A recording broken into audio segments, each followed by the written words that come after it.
नमस्कार प्रिय दर्शकों, हाजिर हूं मैं आज एक बेहद अनोखा, आनंददायी, ज्ञानवर्धक ज्योतिषीय सूत्र लेकर।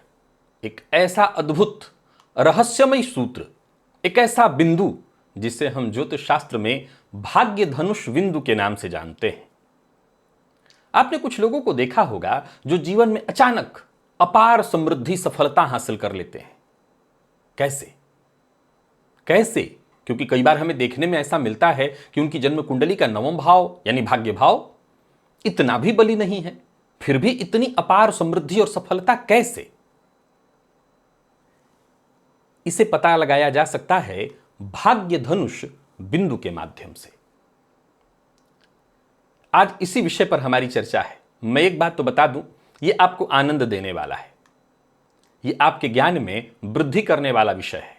आशा करता हूं आज से पूर्व आपको यह विषय किसी ने न बताया हो, और बताया भी हो तो चलिए आप इसको दोहरा लीजिएगा और अपनी जन्म कुंडली पर ही इसे एक बार देख लीजिए।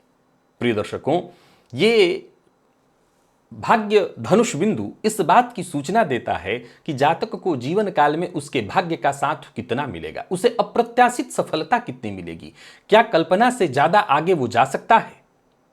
और यह भाग्य धनुष बिंदु हमें पता कैसे चलता है?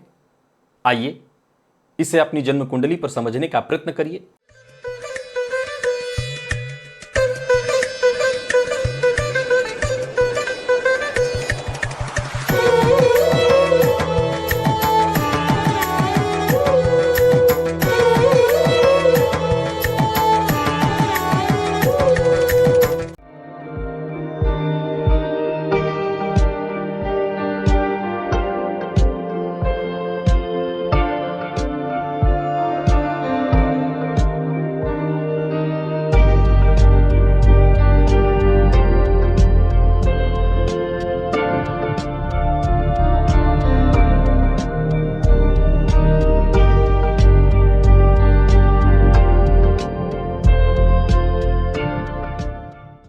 प्रिय दर्शकों, भाग्य धनुष बिंदु की जो गणना है वो आपकी कुंडली के नवम भाव से है।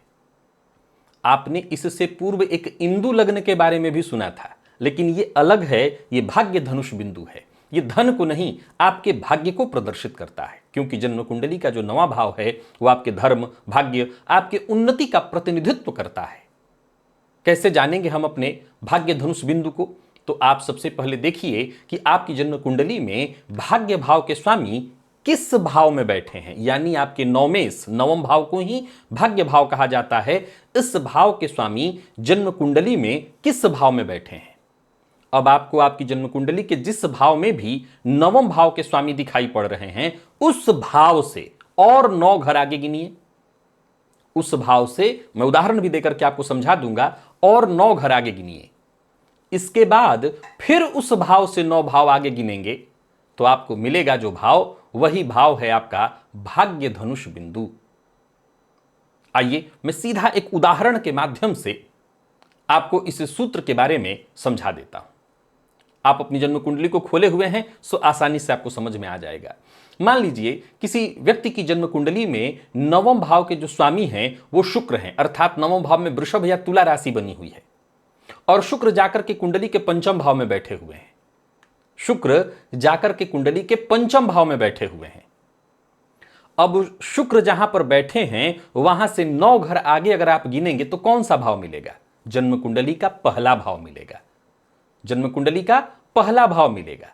अब वहां से फिर 9 घर आगे गिनेंगे तो कौन सा भाव मिलेगा? तो जन्म कुंडली का 9वां भाव मिलेगा। अर्थात इस कुंडली में भाग्य धनुष बिंदु नवम भाव में ही स्थित है। अर्थात इस जातक का जो भाग्य है, भाग्य धनुष बिंदु का जो लाभ है, उसे कैसे मिलेगा? तो नवम भाव के जागृत करने से। अर्थात ऐसा जातक जब कोई धार्मिक कृत्य करेगा, ऐसा जातक जब उच्च शिक्षा ग्रहण करेगा, तब उसे अप्रत्याशित लाभ मिलेगा। ऐसा जातक जब धार्मिक यात्रा करेगा, ऐसा जातक गुरु दीक्षा लेकर के गुरु मंत्रों का जप करेगा, धार्मिक अनुष्ठान के दौरान उसे अचानक उसके जीवन में परिवर्तन का अनुभव होगा।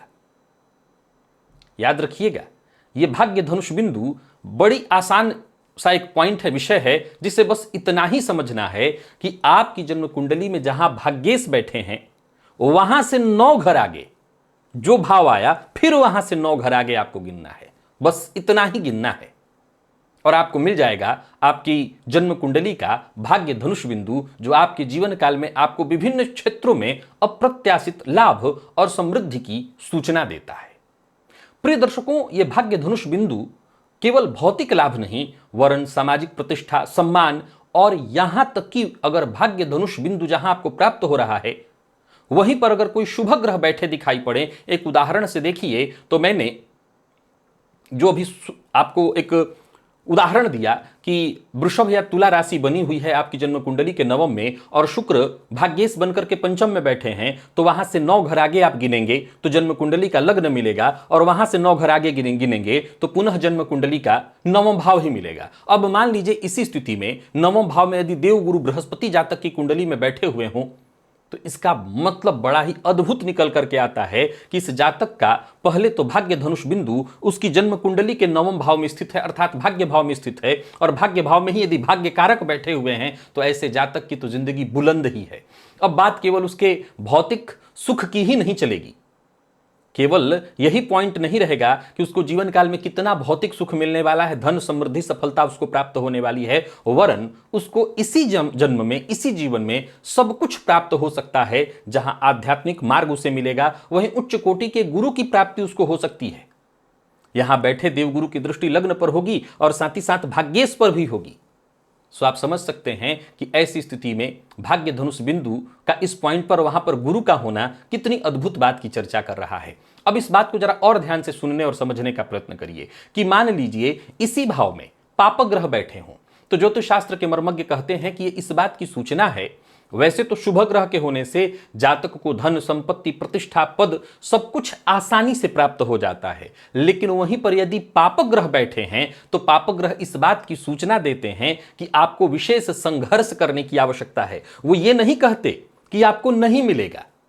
शुभ ग्रह और पाप ग्रह में यही भेद है। इस भाग्य धनुष बिंदु सिद्धांत को जरा ध्यान से समझ लीजिएगा कि यदि नवम भाव में, अब मान लीजिए कोई ग्रह नहीं तो कोई बात नहीं, यदि इस सिद्धांत को ऐसे आप समझ लीजिए कि हमने शुक्र से 9 घर आगे गिना, लग्न आया, लग्न से 9 घर आगे हमने गिना, भाग्य आया। अब मान लीजिए मैं भाग्य में देवगुरु बृहस्पति की चर्चा करके बता चुका हूं, अभी एक पापक ग्रह का भी उदाहरण दे देता हूं, लेकिन मान लीजिए कि उस भाव में कोई ग्रह ही नहीं है, तब तो कैसा होगा जातक का भाग्य? क्या उसको अप्रत्याशित सफलता मिलेगी? तो ज्योतिष शास्त्र के मर्मज्ञ कहते हैं यह कमजोर स्थिति है।